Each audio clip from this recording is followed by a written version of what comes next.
Okay, so with that, we will begin the budget committee meeting for the Sherwood School District. And so the meeting is called to order. And our first order of business is to elect a chair. Are there any nominations? Madam Chair, I'd like to nominate Nicole Pertosky. Is there a second? I'll second.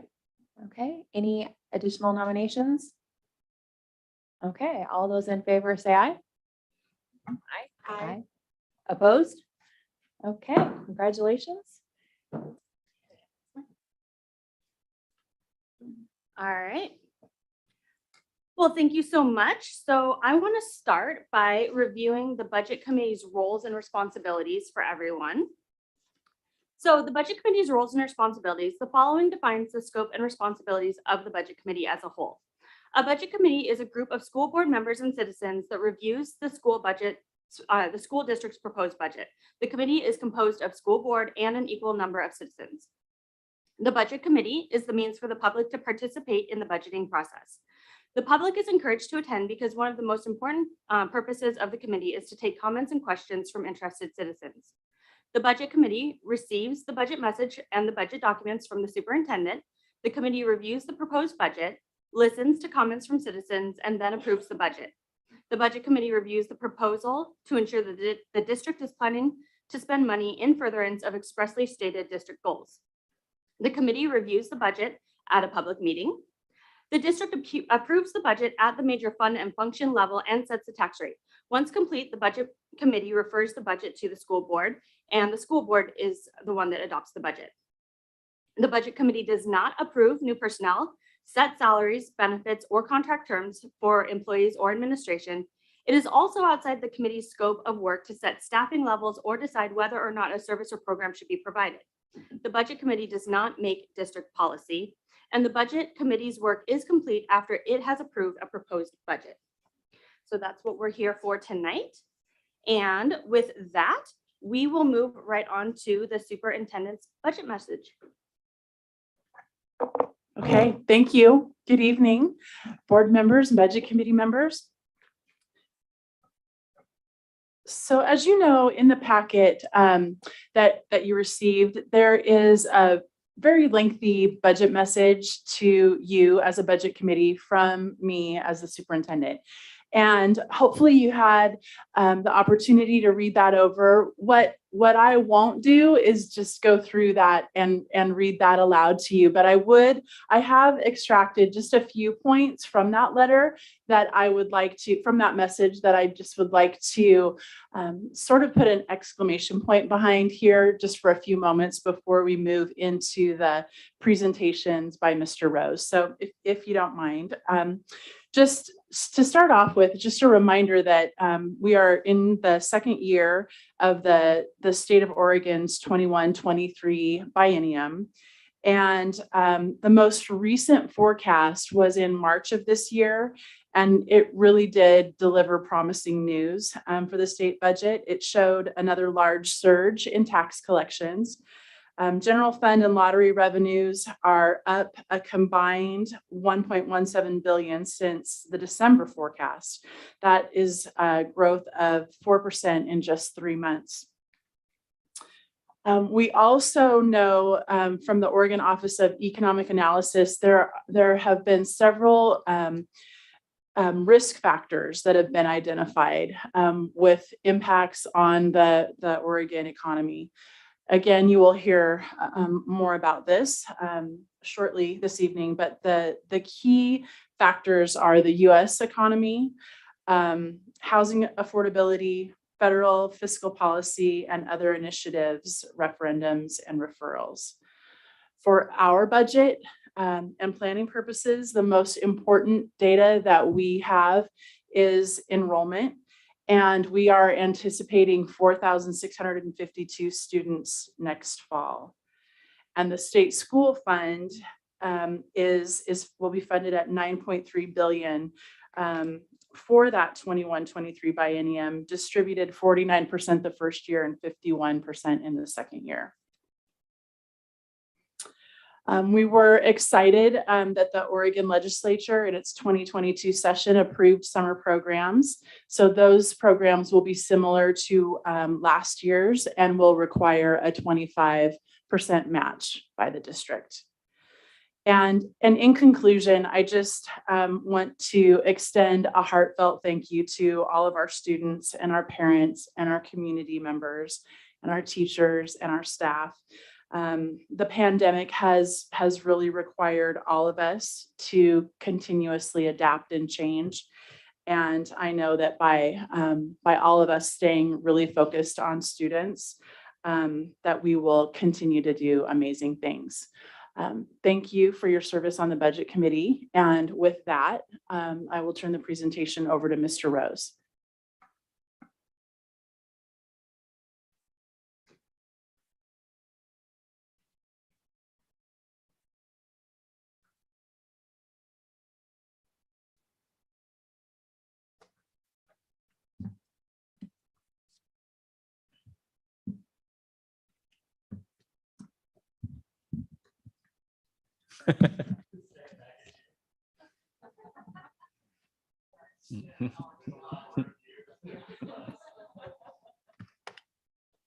Thank you, Dr. Cordy. Good evening, folks. Welcome. And first and foremost, thank you for your time donating it to the district for this important work. I do, before we get started, want to say thank you to a few people that are critical to making this happen.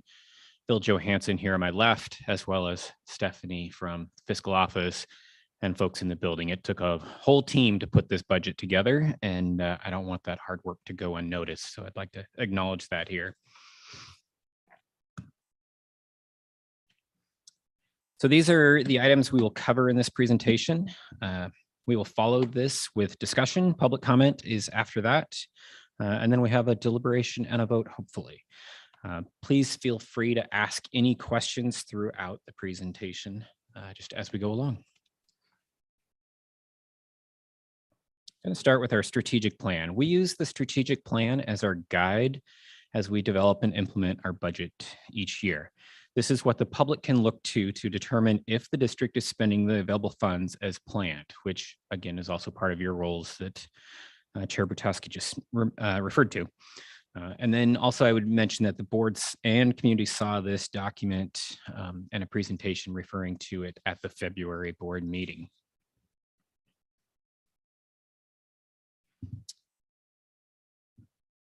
Four times a year, the state economists release an economic and revenue forecast, as you heard Dr. Cordy refer to a moment ago. And this forecast provides an outlook for the current and future biennia. And it's really what the legislature uses to project and make plans for how they anticipate spending future state revenues. And many of the elements contained in the forecast impact funding to K-12 schools. Here we've listed a few that are most closely watched, and we're going to discuss each one in more detail over the next few slides.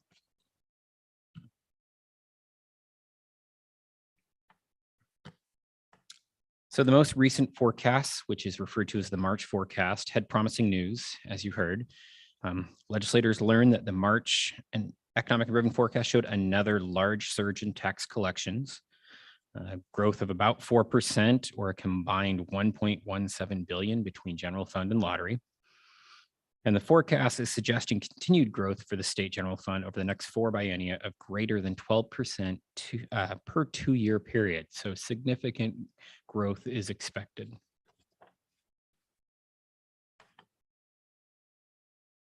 Similarly, state lottery proceeds are expected to grow in each of the next four biennia also, and K-12 education does receive some funding from state lottery proceeds.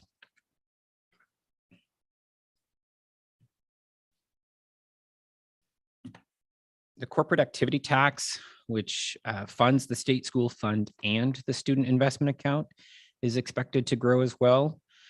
It's actually split into kind of two parts. So there's a rate of growth for both the state school fund and the SIA. The state school fund is above 5% in the next biennium and approaching 10% over the following three biennia.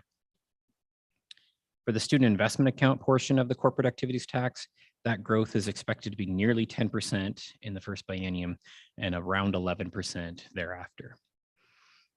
When we look at these last three slides together, you can see why it appears the state budget is in good position to support schools.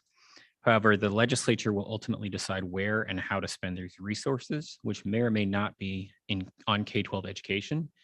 And again, as you also heard the superintendent mention, which we'll get to in a moment, there are kind of risk factors to the economic forecast, particularly as you get further out across those 4 biennia.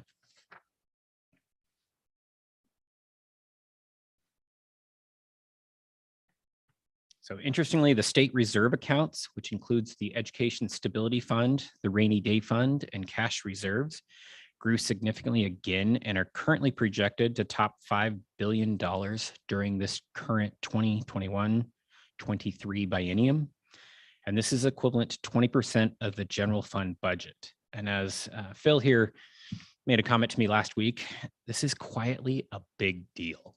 And it's something that we're hearing about. So again, those are reserves intended to help in an economic downturn, but it's interesting that they've reached such a high number.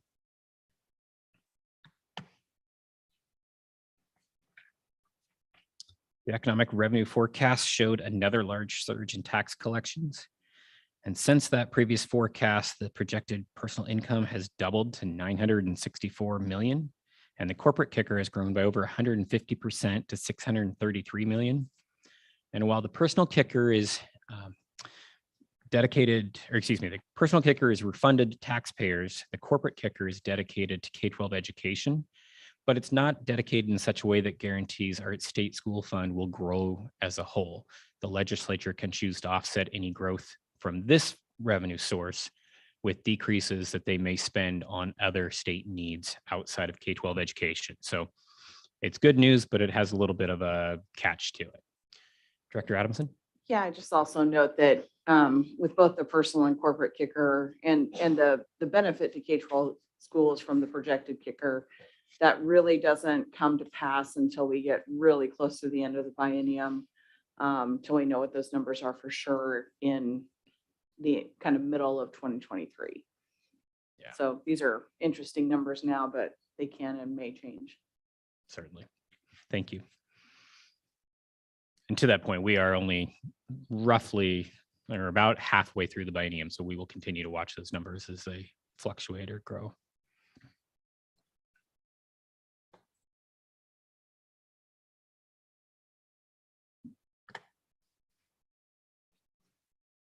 So the primary sources of revenue for the state continue to outperform their pre-pandemic expectations. But as you've heard, there are some longer-term forecast risks to the Oregon economy. Those include, again, the U.S. economy, where Oregon tends to follow U.S. recessions and expansions. Also, I'd point out that inflation is at a 40-year high, which is obviously a risk to our economy. Housing affordability is identified as an issue within Oregon because new housing supply has not kept pace with demand in either the ownership or rental markets. And Oregon has significantly underbuilt housing by 111,000 units in recent decades. And then federal fiscal policy can affect the Oregon economy. Changes in national spending impact our regional economies. In terms of federal revenue, spending, and employment, Oregon is generally in the middle of the pack across the states. And then again, initiatives, referendums, and referrals. Generally, the ballot box and legislative changes bring a number of unknowns that can have sweeping impacts on the Oregon economic and revenue picture.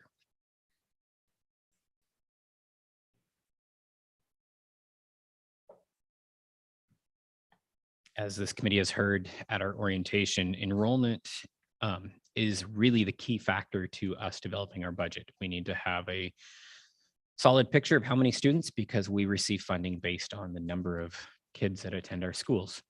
This is the breakdown by enrollment by level, with kindergarten broken out because it is the hardest grade to project, but it's also crucial to the projection accuracy for future years. Regardless, we are likely to use our ADME, which if you remember from our orientation is the average daily membership extended, which allows us as a district to pick the higher of the two ADM numbers, the year we're currently in or next year's. That number for this current year is 4,716.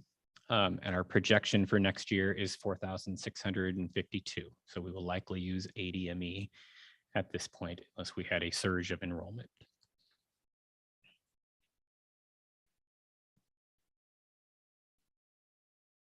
Talking a little bit about the state school fund, the biennial allocation for the state school fund is made available again on that 49.51% distribution. And this is to recognize the cost of salaries and supplies and other expenses the district might have tend to increase year over year. We'd also point out that the estimated ADM is approximately 30,000 students less than in 2021. And so that has an economic impact on, or a revenue impact for all of us. And then local revenue consists primarily of our property taxes for all K-12 schools in Oregon, has about a 4.5% increase. And those are combined with the state allocation to create the state school fund, which gives us the allotment that's spread across all of the districts.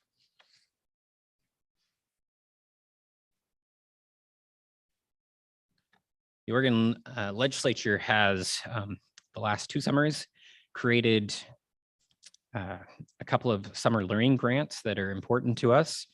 The summer kindergarten through 8th grade enrichment grants are dedicated to students in grades kindergarten through 8th for academic and enrichment activities.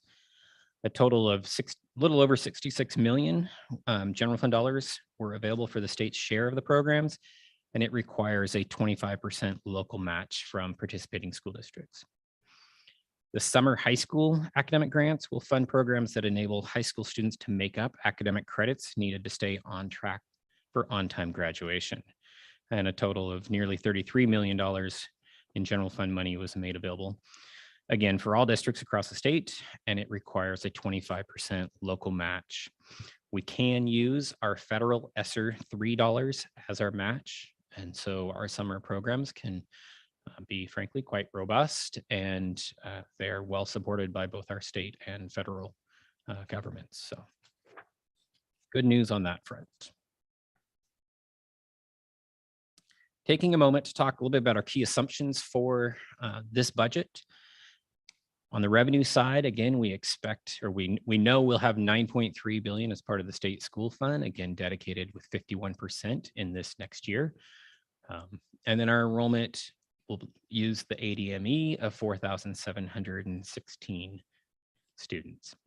On the expenditure side, one thing that we have traditionally done here at Sherwood is to use what is currently in our collective bargaining agreements as our starting point for budget development. And so our cost of living adjustment that is built into the budget you're seeing is 2.25, because that's what's existing in our union and labor agreements.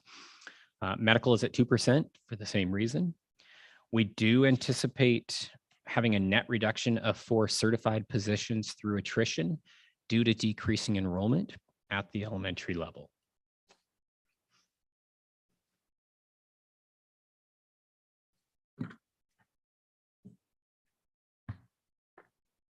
So this one's always interesting. The board set target reserves of 10% of expenditures many years ago. And this board focus helped us during the Great Recession when other districts had to cut entire programs. And Sherwood was able to maintain programs, but was forced to reduce some staff. It was a hard time for everyone, but that 10% reserves really helped the Sherwood School District. Since the Great Recession, we have maintained a target of 10%, but we have never reached it. And during that time, the board wisely made decisions to not cut investments and utilize a percentage of those reserves because of optimism about the future. And those decisions have paid off. We're now above the 10% target this year in our projections because of a few factors. First, we have $1.7 million in ESSER money that will be spent over the next few years. We also have increased our reserves because we have a number of positions we simply could not fill. And then lastly, we did receive more dollars per student this year because, again, statewide enrollment has dropped. In this chart, you can see the blue line, or the blue bar, excuse me, represents our estimated reserves for the years indicated. The gray line indicates reserves at 10%, and the orange line indicates reserves at 5%. And I would also add that we are, in fact, negotiating with both labor groups And the outcome of that work may have an effect on the future reserve projections.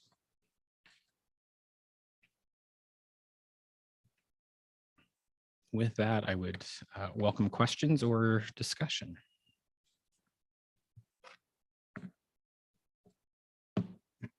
Yeah, just one question. So I know we talked about COLA at the 2.5%. So if those negotiations come in and that will be increased, where does those extra dollars come from? Like if it lands at 3% or 3.5% for COLA, At this point, those would come out of our reserves. the reserves. Okay, Yeah. thank you.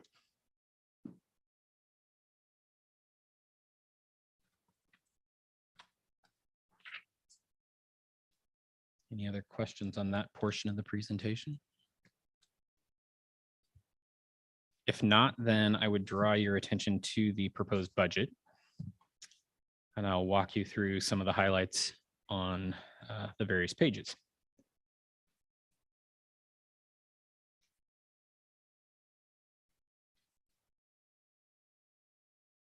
Oh, I don't get to control this one with the clicker. Thanks, Christine. Summary of funds, page 1.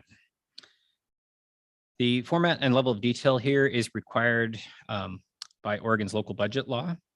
There are 4 funds used by our school district. That is the general fund, which accounts for general operating activities of the district and any activities not required to be accounted for in another fund. The special revenue fund, which accounts for activities in which the revenues received are restricted either internally or externally for specific purposes. And so this includes local, federal, and state grants. The debt service fund, which accounts for payments on the district's general obligation bonds and its pension bond. And then the capital improvement fund, which accounts for the acquisition and construction of capital assets. And this page is a very high level snapshot of the budget document, and more detail, again, as required by local budget law, will be presented here in the next few pages. And we're going to address the significant changes as we move forward. Some observations we'll discuss in greater detail as we move forward. The general fund has increased 1.8 million or approximately 3%, and the special revenue fund decreased as we use grants made available to us during the pandemic. Page 2, please. This page disaggregates the totals presented on the previous page into the functional areas required by local budget law for each fund. Those include the instruction, which is expenditures which relate to the delivery of instruction to students, support services, which includes expenditures that support students, special education service, for example, as well as operation and maintenance operations, transportation and technology services. We have a community services, which is the district school nutrition program. A functional area of capital projects, which is acquisition and construction of assets with a life greater than 1 year. Transfers, which is movement of resources from one fund to another. The debt service area, which is the payment of principal and interest due on the district's debt. And then contingency, which is an estimate for amounts that could not be determined or estimated when the budget is proposed, approved, or adopted. When the board ultimately adopts the budget, it will also make appropriations in the amounts in the functional areas for each fund. These appropriations set limits for the amounts that can be expended. And contingency has increased as we strive to build reserves near the 10% level of the 5 to 10% desired range. Page 3, Christine, thank you. So Jim, the contingency line is the increase or the amount of dollars that's used to increase the reserves. So the 2.1 was reflected in that previous slide that you showed us, which was a change year over year. Yes, correct, Phil? Yeah, thank you.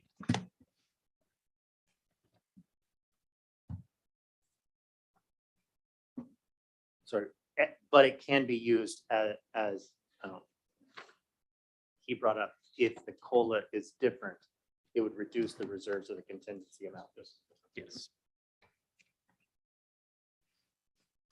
On page 3, the general fund resources, this proposed budget is 61.1 million, or about 1.8 million more than the current budget. And this is primarily due to an increase in property taxes of nearly $900,000, an increase in basic school support of $1.5 million, combined with a decrease in beginning fund balance of about $410,000. Basic school support is calculated using our state school fund allocation of 9.3 billion and the 4,652 students. Our extended ADME extended is estimated to be 4,716.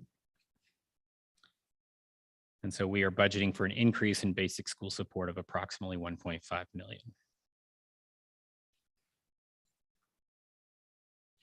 Just as a kind of reference point, the state school fund, because it's split between 49% in the first year and 51% the second year, means there's essentially 186 million more dollars in year 2 for schools. And our district received about 0.8% of the state school fund. And so that's how you get to that $1.5 million figure. Also, to explain a little bit about that beginning fund balance decrease of 410,000, this is due to the reduction in revenue from the high cost disability grants, an increase in insurance cost, and then lower revenue than budgeted. So our local income consists of interest earned, fees charged to grants, and facility rentals.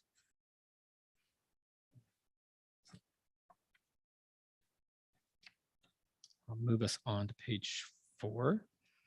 And you've seen this information in the summary of funds by function contained on page 2. And so we won't spend a whole lot of time on this, and we'll move on because I think the next page, page 5, is a bit more informative. So the previous slide showed the general fund expenditures by the purpose for the expenditures. This slide considers the type of expenditures budgeted. And so you can see our salaries have increased by 438,000. The significant driver is the net change due to increases due to steps and COLA, about 1.16 million provided in our collective bargaining agreements, less the estimated cost of 5 positions that were transferred to the student investment account. So those are monies outside of the general fund, but in the SIA during the 21-22 budget year, and 4 positions that will not be filled, which amounts to $723,000. The decrease in employee benefits is the net effect of several items, including an increase of $369 due to increase in salary and wages from steps and COLA, and then decreases due to the PERS, taxes, and health insurance for the 9 positions no longer in the general fund. There's also a savings of $162,000 from health insurance cost, assumed to be 3%, but currently 2% per terms of the collective bargaining agreements.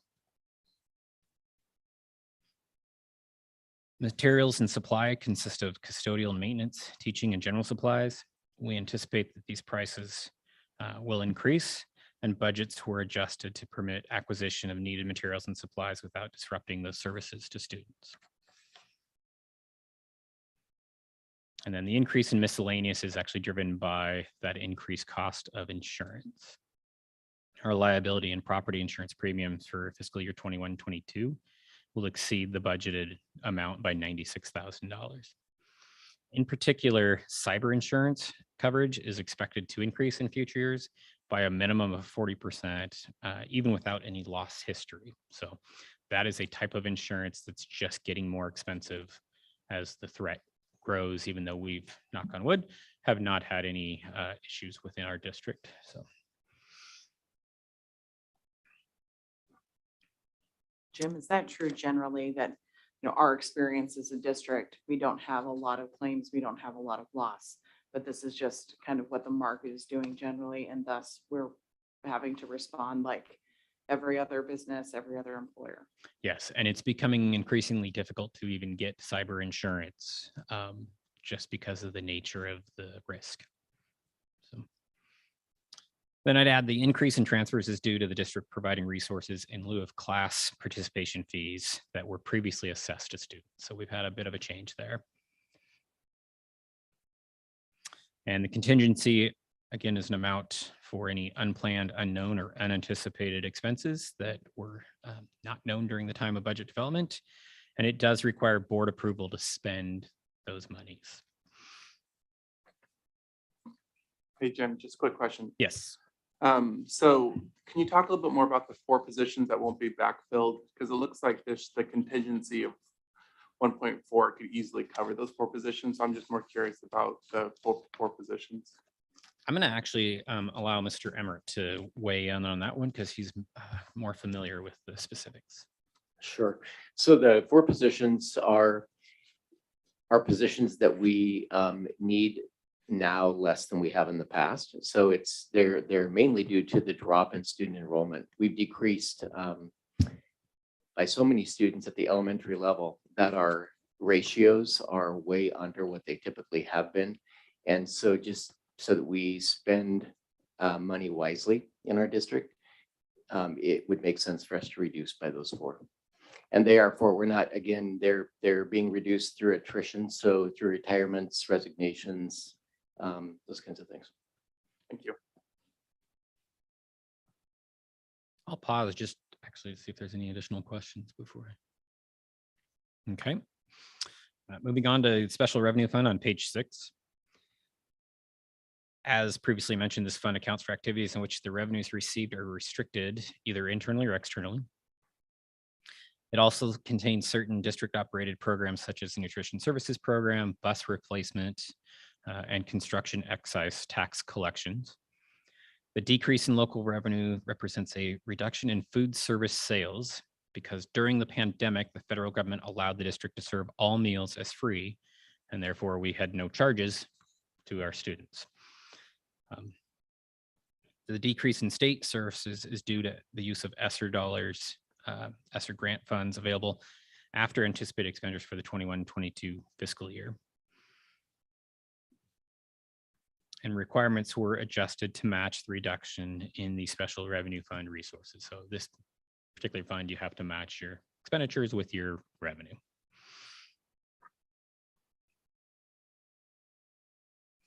All right, I'm gonna move us on to page 8.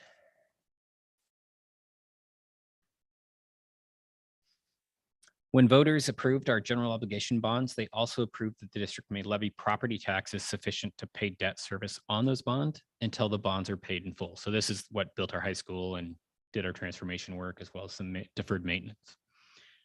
We also have bonds that are outstanding that are not general obligation bonds. And these bonds are our pension bonds that were issued to be deposited with PERS and provide us a rate credit against our imposed PERS rate.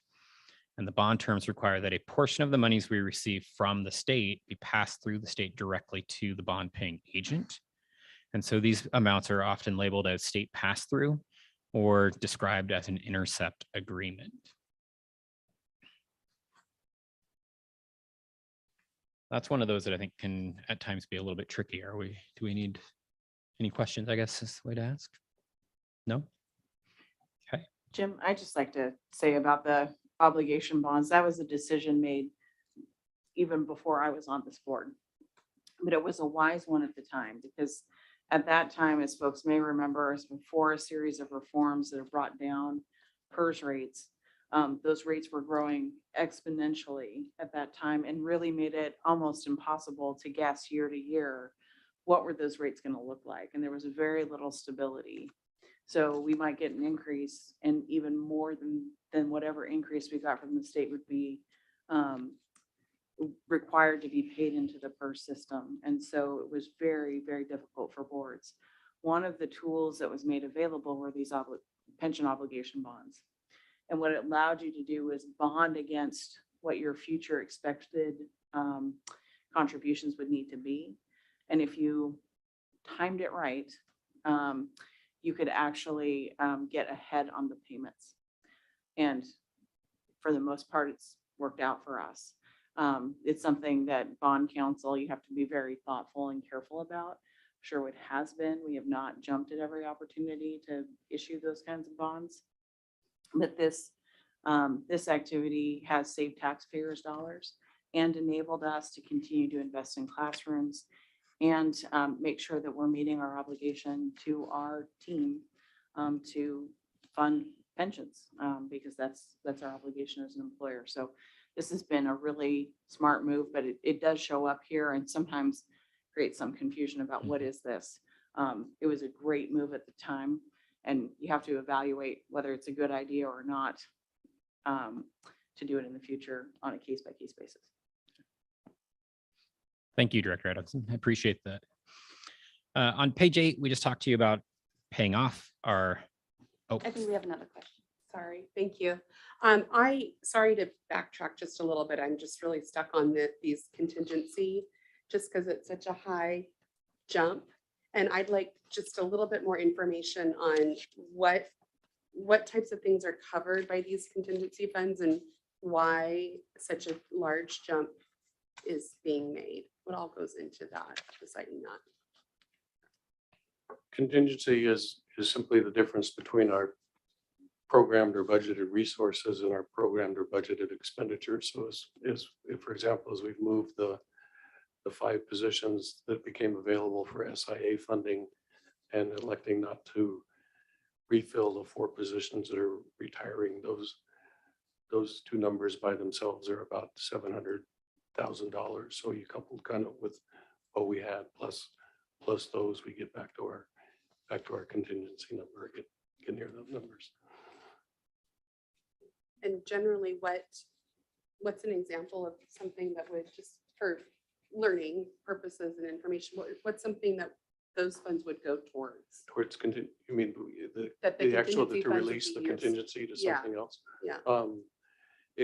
It would be, for example, if our enrollment should explode and we needed to bring on many more teachers and we couldn't accommodate within the functional areas or the object areas that are presently budgeted, that we would go to the board and say, there is a need to hire teachers and we would like to transfer an amount out of contingency into those functional areas so that we can hire the teachers. And Mr. Rose, Madam Chair, if I may, I just would say the board, these contingency funds are kind of cumulatively, this is how you kind of see the reserves. That's how they show up in the budget. There's a line item that says reserves and held aside. It's all in a lot of ways built into the contingency. But the board always has a final say on before those funds. So those contingencies don't function in a way of a contingency maybe in a private business does, where it's just a fund set aside that managers can pull from and just do. These funds are protected. So they're there, they exist, they provide us assurance that if something went sideways, we can respond. But staff would come to the board to get approval before those would be spent. Yeah, we've always labeled, and there's peculiarities around local budget law that kind of drives what these things are called. We might normally just call them reserve, but this is part of what's required, is that they're labeled that way because there's government accounting standards. So that's why they show up in this way. But in like a private business, we would see them as reserves. Yeah.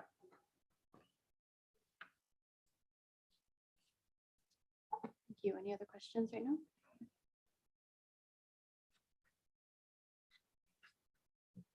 okay, I will move us on actually to page 10.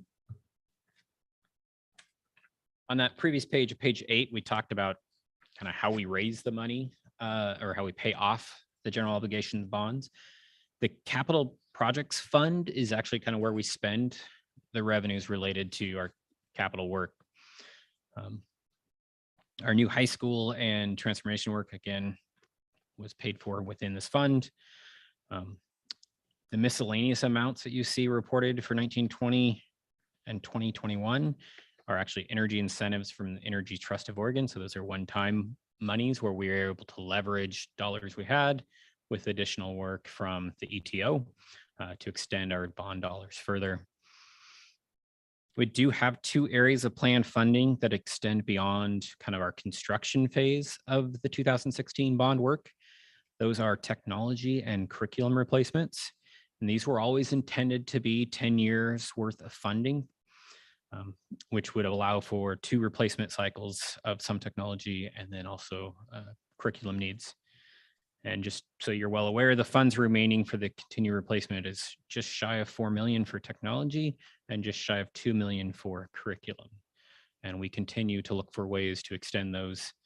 As the board, I think, is aware, we recently received a couple of emergency communication fund grants, which helped pay for new Chromebooks for our students at certain levels. And so that will help extend these bond dollars a bit further as well.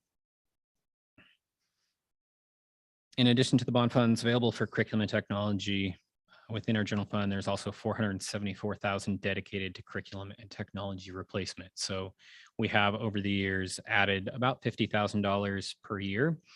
We stopped for a gap, but now we're back to putting those monies away because we know at the end of the bond cycle, we're still going to have technology needs and curriculum needs that need to be addressed. And so we're trying to plan today for that eventuality, which is 6 or so years out.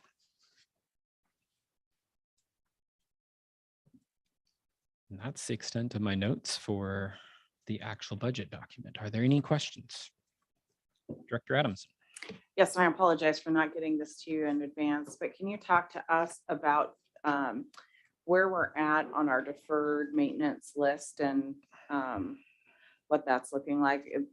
For those that are newer, a few years ago, we really started kind of, once we did the catch up and we did a lot of work in the bond, we've now begun cataloging what our deferred maintenance needs. And one of the hopes and goals was to be able to revisit that conversation at budget time of how big is the list and how are we doing on funding it, et cetera. We have dedicated this year an initial $40,000 in our facilities department to address those.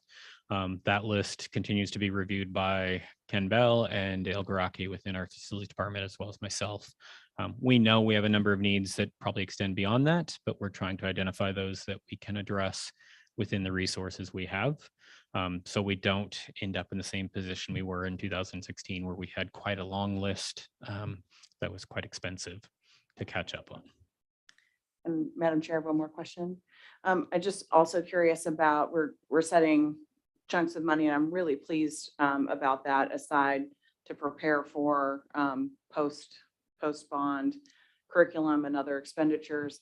I'm wondering about our turf fields that we know have, I'm sure you knew this question was coming, apologize. Again, I should have sent these to you in advance. What is that looking like in terms of being able to start setting aside a reserve for those expenditures, which will come due quite a while from now, but still will come eventually? And that we are planning on as well. So we did have a reserve being built up from the monies that we collected from facility rentals from roughly 2008 through 16.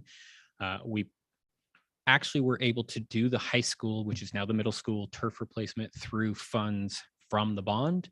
And so we've been able to hold on to those. Phil could give us the exact number. It's in the 6 figures, I think well into the 6 figures. And then Ken Bell and I have an idea of how we might continue to fund those ongoing, but I need to kind of work through some processes before I share that. And I apologize, I haven't done that so far. Well, I apologize for, again, asking questions I've not provided to you in advance, but I appreciate that this is on the radar screen, because I think one of the continued hopes that I have is that we're able to just, when the time comes, we'll be able to do that without with resources, because we've been planful. Yeah, and it is a topic of conversation for us, because we went from having 1 turf field to having 6. And even though it's not the full cost that we saw with the bond building those facilities new, there is still a significant investment that must be made, depending on how often they get used, how well we maintain them, those kinds of things. I will share that part of our bond expenses was to buy the equipment to do that maintenance on our own. And so we have a facilities staff member who goes out on a monthly basis and does the magnetic pickup, and I'll call it fluffing the the material that's in between the, blades of fake grass.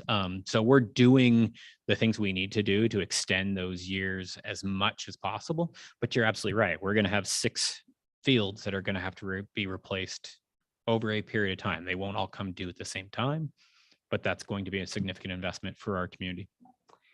And one of the reasons we decided to go down the road of doing that was because the ongoing costs of maintenance and repair was less than keeping them watered, keeping them mowed, keeping them reseeded. And so if finding a way for us to try and capture a piece of that and stock it away for when that time comes. Yeah. I really look forward to hearing the ideas that come forward. So thank you for that work. Yeah. And you are correct. From years past, we did quite an extensive evaluation to determine, was it better to put in grass or was it better to put in artificial turf? Grass is cheaper to put in the beginning, but you have much higher maintenance costs over time. And it's the opposite for artificial turf. Once you get to about 20 years, your artificial turf becomes the much less expensive option from there on out.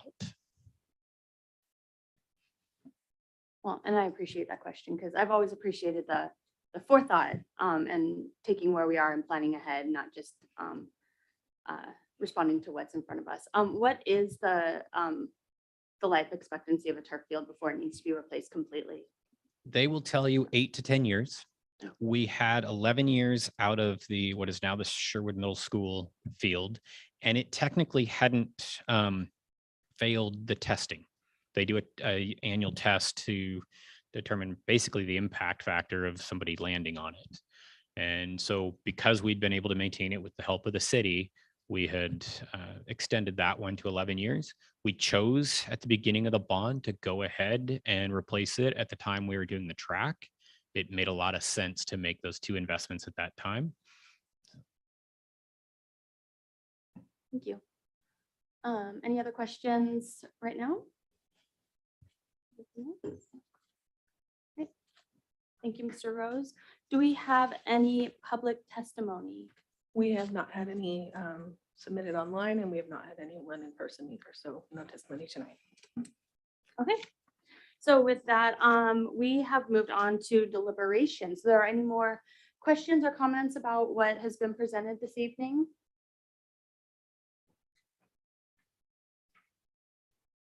Madam Chair, I'd just like to thank the staff. It is no small task to put together the financial reporting, to do all of the work in the budget prep. And Mr. Johansson sitting here with us tonight, many, many hours of dedicated service to make this happen. And we are grateful for you and all of the work that you do for us.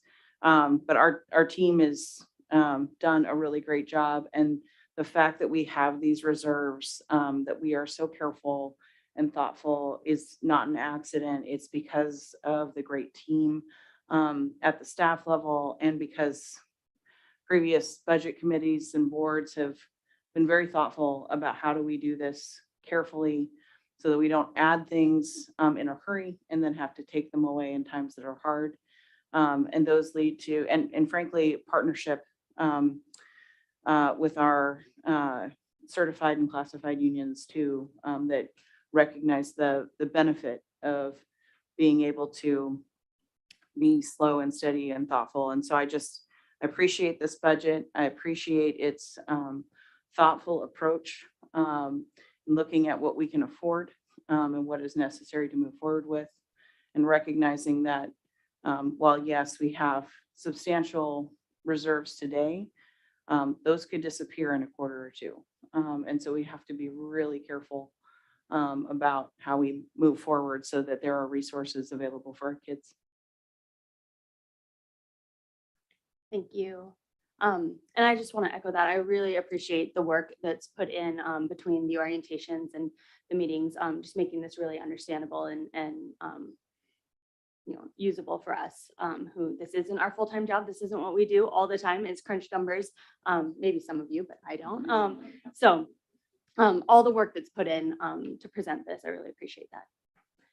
Any other questions or comments? I think the next item on our agenda would be a motion for the action items, and I believe these can be done in one motion. So do I have a motion? To Madam approve. Chair, yes, I would be happy to make a motion on items 8A and 8B, and I'll read them here. So I would move that the Budget Committee approve the proposed budget for 2022-2023 as submitted by the superintendent as presented. In addition, I would move to approve the 2022-2023 levy of the district permanent rate of $4.81, $4.8123 per thousand of assessed value, and $15,371,195 for debt service. Thank you. Do I have a second? Can I ask a question first? What's the rate? Is this an increase over the last year or is this consistent with last year? If I may jump in, the $4.81 rate, that is a permanent rate. That's for our general fund operations, and that was fixed by the legislature a number of years ago with the passages of Measure 5 and the subsequent related measures.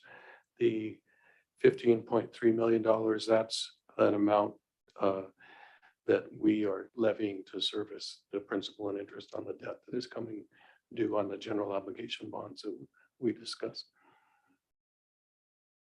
And William, that debt service, that was set at the time that we issued the bonds, and increases or decreases based upon the amount of bonds that we still have. The actual rate on households adjusts depending on how many property owners we have and what their relative value is on their home. So as additional homes are entered into the community, that per household rate goes down. And ideally businesses into the community. Big fan of that. Thank you. Thank you. So do we have a second on the motion? Second. Thank you. Do we have any additional discussions, questions, comments before we vote? Okay. All right, so all of those in favor of the approved items, say aye. Aye. All those opposed, say nay. Okay, motion carries. Thank you. I just like to use the gavel. So with that, I want to thank everybody that is here tonight. I really appreciate the school board members for all they do. I appreciate the budget committee members who are just the community citizens giving their time to be a part of this. This is just a really interesting committee to be a part of. And so thank you for your time. And with that, the next step is that the budget committee will not have our 2 additional meetings. So you can cross those 2 off. And then the budget hearing will be at the June 8th school board meeting. And so with that, we are adjourned. Thank you.